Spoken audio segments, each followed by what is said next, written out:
What's up? This is Adam Oppenheimer from LTV, and we're interviewing Bo Burnham after he did a show here tonight. How's it going, Bo? What's up? How's it going? First question. I didn't answer either time. What's up? I didn't answer. Oh, there's a third what's up I haven't answered. Should I give you a second? It's already off to contentious start. I like the yellow paper. Thank you. It's real. Old school. Seinfeld Yeah. wrote all of his episodes in yellow paper. So Is that true? Yeah. With Very a, cool. Yeah. Anyway, that wasn't my question. Early on in your career, you made a college humor video where you taught people how to get laid using a piano. Now, on the flip side of that, are there any instruments you recommend people definitely not use when trying to get laid? Oh god. Steve Martin was successful with the banjo. I think that's out of it. Yeah. 4 cents. 4 cents. Can we get the elevator turned down?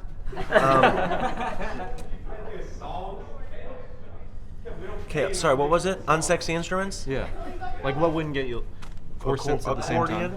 Yeah. Keyboard's not a good one. But Weird Al does that successfully too, and I think he gets laid also. You know about Weird Al's sex life? I talked to him. He said he's doing well with it. Oh, cool. Yeah. Pretty good in his mid-50s. Weird Al's doing well sex-wise, but Great. 4 cents? Yeah. Am I saying that right? I don't know what you're 4 cents. Forsyths? Was that the gesture of it too? Let's keep going. We're all good. Why? That's it. Sorry. Oh, go that's ahead. it? No. This is the entirety of your journalistic endeavor. We're gonna come back to. Okay, good. Okay, cool. Oh, we're going down the line. I get this. It's a line thing. Oh no, I thought we were doing. No, you do all of them. Oh, really? What are you doing? Cool. All right. Cool. Okay. More serious Just question. pan over to them. Show these three. Show Brooke? Show this. Show what we're looking at. The back of them. So what's the difference in finding inspiration from when you were a kid making YouTube videos, whereas now you're an established comedian? Do you find it harder to find inspiration now than you did before? No, I never know. I never quite knew what that meant in terms of like finding inspiration. I don't know. Like, do you find material comes to you easier now that you're more well known? No, probably not. I mean, well known isn't a problem. It's you know, being just like think of what you were when you were 16, Right. Like and then different how old are problems. you now? Right. How old am I? Oh, you guys are 20. 21. Yeah, like think of when you were 16, how different you are than now, and then you'll probably. I feel the same way about your age that I was. You know, what I mean, you're so different from 25 to 16. So I can't really. It's like inspiration. You know, it's like I'm a whole completely different person. I mean, back then I was like just trying to be like edgy and offensive. I think, and I kind of quickly found out that like being edgy and offensive is the least edgy thing you can possibly do. You know, it's like the bread and butter of America. It's like, you know, Ted 2. It's like Deadpool. It's like revolutionizing the superhero genre. It's like, it's Seth MacFarlane jokes and a costume. I mean, this is the most bankable stuff you could possibly do. The least risky stuff you can do is be like really edgy and offensive. And I just kind of got tired of that pretty quickly. Cool. And lastly, do you find it easier to be more open through musical comedy than through normal stand-up? Have you found that as a way to maybe speak about things that you wouldn't be able to if you were just doing normal stand-up? I don't know if it's about openness, and I don't know if I totally separate them, because I think my show's about both of them. It's easier to be bigger. It's easier to do a larger idea. It's easy to probably make... When I go to theater, I like the... It can be a little bit... Whatever a lesser pretentious word of transcendent would be, of like, you know, in a concert you can just kind of lose yourself in it. You can't really lose yourself in a dude talking or a woman talking. So yeah, it just all of the stuff I think are tools to do what I'm talking about, and what I think I'm talking about is a whole other thing, you know. So you don't find yourself saving some material for songs specifically? It just comes out as that or not. You know what I mean? It's not like it's not saving it for a specific meaning, but it kind of reveals itself as that. It just, you know, it's not like, oh, do I do this as a stand-up or I do it as a musical thing? It's just like little jokes you put in. Sometimes you could put a little joke, I guess, in a song, but that's what my stuff was earlier. I think my earlier stuff was just like kind of bad jokes over music, so they became okay jokes. And now I really think I try to make it have the music evoke the thing or build the idea first. Okay. Oh. Cool. Thank you. That was almost a thought. This is it? For me. Oh, now we go down the line. Yeah. Oh, I thought you were doing all of everyone's questions. Oh, I get this now. Oh, no, it doesn't matter. It doesn't matter. Stop it. Do you switch now so Should we I can switch? Yeah, I think you should switch. Go So down the you can line. You sit there. I'll be second You all chair. scoot over. Got it. Alright, cool. So, well, I gotta do Well, like you're gonna the do it. Gotta do the radio Don't thing, tell you me know, what so- to do. Alright. You're listening to 91.3 FM WTSR at the College of New Jersey. Hi, I'm Luke. And I'm Brooke. And we're here with comedian Bo Burnham, who just performed a hilarious set of TCNJ's very own Kendall Hall. We love bricks. Bo, welcome. Thanks, man. Happy to be on this thriving medium of radio.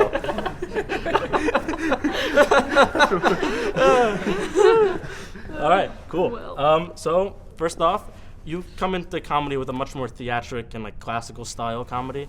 Do you see yourself continuing with that style because it contributed to your success, or do you like see yourself branching into other realms of comedy?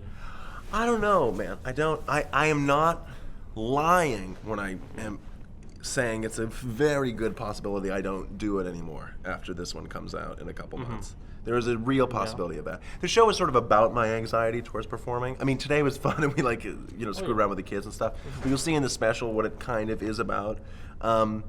Yeah, I like writing. I feel like I'm a writer, so I'd like to continue to write. I'd love to continue to make theater shows maybe for other people, but I might be reaching the end of the line for me. So like more poetry books and stuff like that possibly? Yeah, or writing a show for another person, or like a stage show or musical or something. I'd be more into I'm a little tired of myself. I'm a little tired of writing for myself.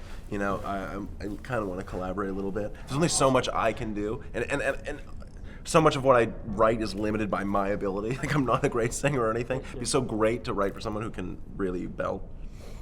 Speaking of writing, Am I coming up on this? We're Yeah, using good. their audio. Okay. So speaking of writing, actually, you worked on a screenplay a few years back. What was the most difficult part about translating your style and sense of humor for like the screenplay medium as opposed to like a theatrical show? Well, I write a lot of, I really enjoy writing screenplays and stuff, and the key for me is not to translate it. That it is not that. People want to make my stage show into a television show, and it isn't that. My comedy show is so specifically built to be a live thing that you experience, you know what I mean? Live. So when I go to write a film or a television show, I want to write that medium. I think like if you have something that is transmutable, miscible to other medium, it's probably not that great. Maybe there are some things that just perfectly translate to other mediums, and a lot of comedians specifically do their stand-up in a way as they're coming up so that they can get a television show. It isn't to be a stand-up show, it's to be a showcase for their eventual sitcom. And I didn't want to make that. I look at my stand-up show and I go, I have no idea how to put that on television because it isn't on so yeah, it was more the challenge of learning how to do something different. And so I always try to approach it like that, trying to approach something differently. And then hopefully you could kind of see similar style, or it's coming from me, so I guess that's the consistent thing. But yeah, my stage show is the stage stuff, and everyone wants to make a million varieties of everything and wants to make the radio version of this, the television version of this, and I think you just kind of should stick a little bit in your lane when you're in it, and when you go into something else, try to it's like Shrek the musical, and I'm just like, oh God, you know what I mean? It's like Legally Blonde. It's like all the musicals on Broadway right now are movies made. It's just like, this is awful. This sort of like everyone's hands in each other's cookie jars, I think, is kind of detrimental to the stuff, because I think when you embrace a medium for what it is, and you look at the medium and you write something for it rather than translate something to it, it's better. Right, cool. Gooder. And finally, the people want to know, why did you stop using your Vine account? Will there ever be an out you pursue again? Baby. Yeah. Because Vine became a cesspool of. It's so funny because I started on YouTube, making videos there, and I was able to see over the course of 5 years that community sell out and become derivative and horrible. And over the course of 5 years, I got to see original videos made by people turn into thumbnails of girls' cleavages and clickbait bold titles. And Vine, you got to see it happen 10 times quicker. Yeah. Within 3 months, people were hacked the app so they could upload their own stuff, and they were selling everything else was an ad, and and I was like, this is not fun anymore. I'm walking away. It was fun when I did it, really fun, and I felt a bit like I was at YouTube in the golden age. It's all that I'm talking about YouTube because I think it's the same answer for me. Oh, yeah.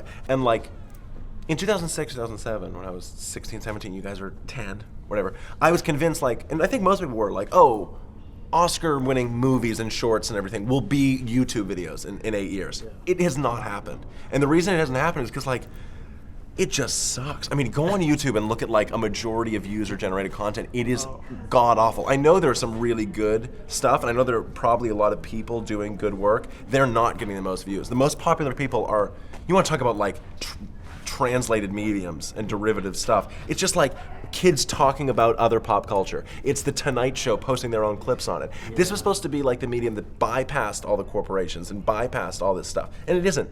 We lost the internet. I stand by that the internet it had a chance to be like the people's medium, and we lost. And like, you know, every Tonight Show clip and even, I'm just saying, even John Oliver's like whole thing, I'm like, I love him, but I'm like, this is just awful that the most viewed videos of the day are, it's really just a medium for, anyway, woohoo! I can go all day about that. So Instagram videos, what you're going for? Exactly. Yeah, okay, cool. Exactly. Right, awesome. Instagram is the new format. Awesome. Snapchat. Cool. So I know you touched upon this, but do you ever get backlash from people who don't understand your songs like Kill Yourself? And do you ever feel the need to cater to the idea of political correctness? As you see, I didn't do that song tonight for that reason. Yeah. But the song that, yeah. The thing about political correctness is that, like, for comedians it's a problem. Who cares? The fact that, like, the young people might be coming into their morals and be a little irony deaf in exchange of not being bigoted is fine. You know, the idea that, like, oh my God, people aren't, like, kids aren't so psyched for my subtle racial humor that if they should understand that I'm actually making fun of the privileged and not, but in exchange, you know, it's I think political correctness is a slight overcorrection to a problem that needs to be corrected. It's a little bit clunky. It's a little bit, but it's young people caring about things. So I don't really care. And I'm a tough guy, supposed to be. All these comedians complain about it. I'm like, isn't this what don't you guys, you're the same guys that like worship Lenny Bruce for being carted off in handcuffs. The crowd might get a little sour to it. But yeah, I can defend, and it isn't so much the crowd or political correctness, but I can defend everything I do up there. I don't think anything is bad. And I do believe that comedy can be bad. I don't think if it's just funny, it's funny. Some of the worst times in my life have been being laughed at. I think that's everyone's feeling. Laughter's not a good thing inherently at all. But I can defend everything, you know.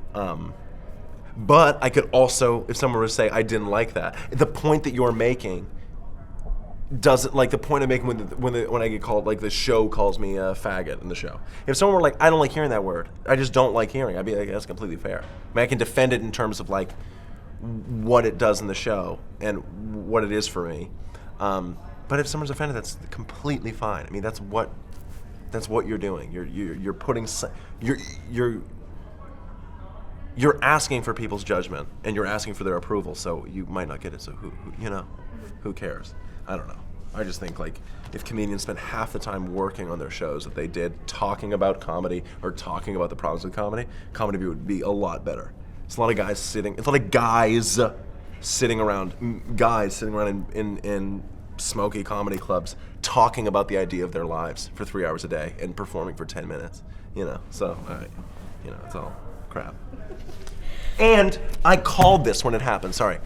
When this PC stuff happened, some unnamed comics were on Twitter going all about it, and I went at them, and I went like, because they're all complaining about PC-ness, and I was like, it's not true, what are you talking about, it's fine. And then 6 months later, who happens to be championing the anti-PC movement but Donald Trump? And I'm just saying, I'm not, if you're for him or against him, all those comedians are against him. And you can see that, like, anti-PC is the world's too PC. You can't even write dirty Jew on the wall anymore. You know what I mean? That's like what it really is. It's like, you know, it's good. It's a good thing. It's a good thing that people feel like they should, you know, be nicer to people. It's society. You're not going to go to prison, but it's like if you're not nice, you're going to get a slap on the wrist. You should be nice. Who cares?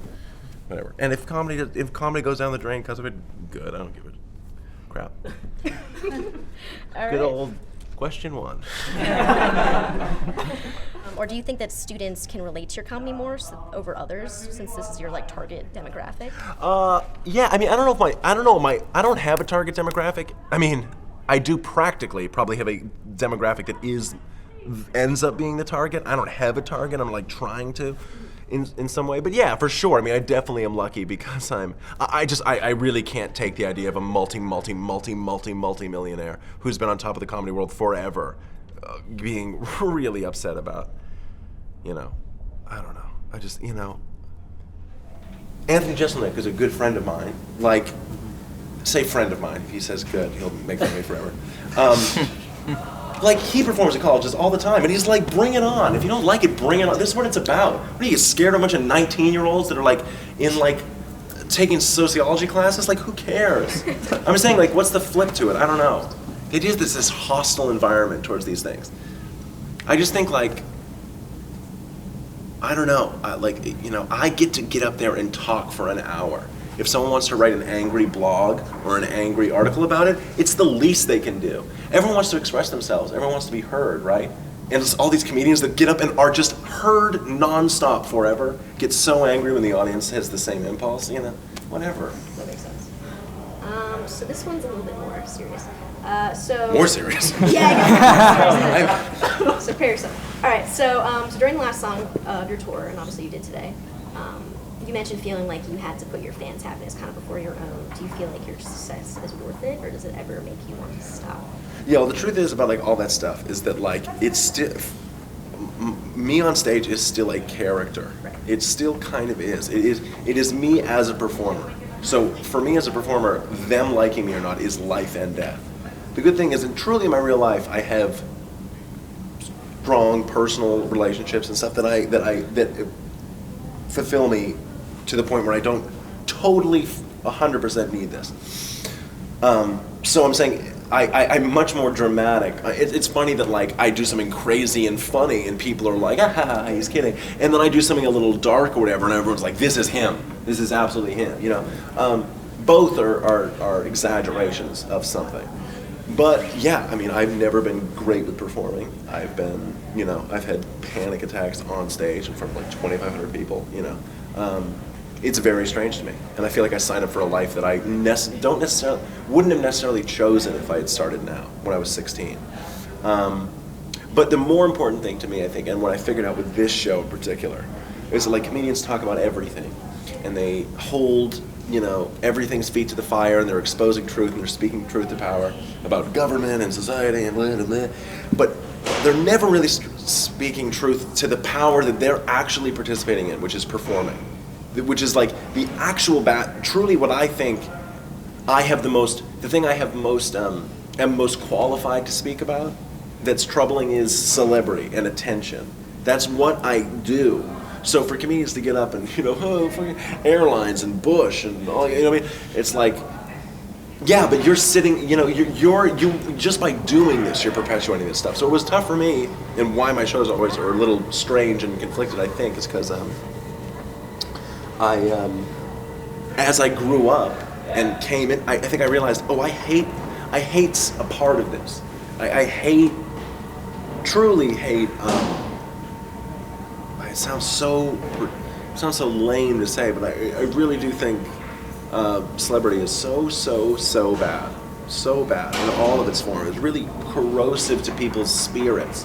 And I think that started being that when the floor fell under it. Because these used to just be famous people, but now it is a continuum which starts with one like on your thing and ends at Kim Kardashian. People really do think that it's like a ladder that they fall upon. And that like that almost people you almost find this like in like a college or in a friend group. The popular kids are like more famous, like the famous ones at school. It really is I think it's awful. I think it's really, really bad. And so I can't stop talking about it on stage. Like it's all. So the point of all that stuff you're asking about is that I had to rip apart. I wanted to wake people up to what was happening, which is like, we're all facing, like there's 1,000 of you here and I'm up here and I'm trying to be relatable and you guys all like me and I'm the cool guy, but this is so weird. This is truly, truly weird. And, but I still like have like, shows that little girls come screaming up and I'm like, were you listening? But not totally, because a lot of fun little kids will like yell out like, I like the idea of you now. Like I think which is fun is that like a lot of, and and back to the target demographic thing, which maybe you were saying. Were you saying? Yeah, John? I said it. Which like I used to not want a young audience. I used to be like, I want adults. I want like 30-year-old cool comedy people. But they don't need this. They don't need anything. They're cool. So I feel very lucky that I get that young people just want to. I don't take that lightly. You know, yeah. Because what's weird is that, and it's starting to not happen now, but I felt like the youngest working comedian since I started. That's what's so strange. I still feel like there really aren't comedians younger than me that are touring or anything or doing shows. So I've always felt like and I'm just starting to now get the Gerard Carmichael or Pete Davidson, you know, the comedians now that's starting to come up. And I'm just so excited to see it. And I was so worried that when it started to happen, I'd be like, oh, am I going to react so negatively to this? But I'm just so happy. I'm excited to see what people my age and younger have to say. And I think they will be talking about this. I'm just saying about that. I think they will be very self-conscious about things because we've just been taught that way. God, I don't know where that answer started or when. It's great though. Either way, I like it. Word salad, yummy, yummy. All right.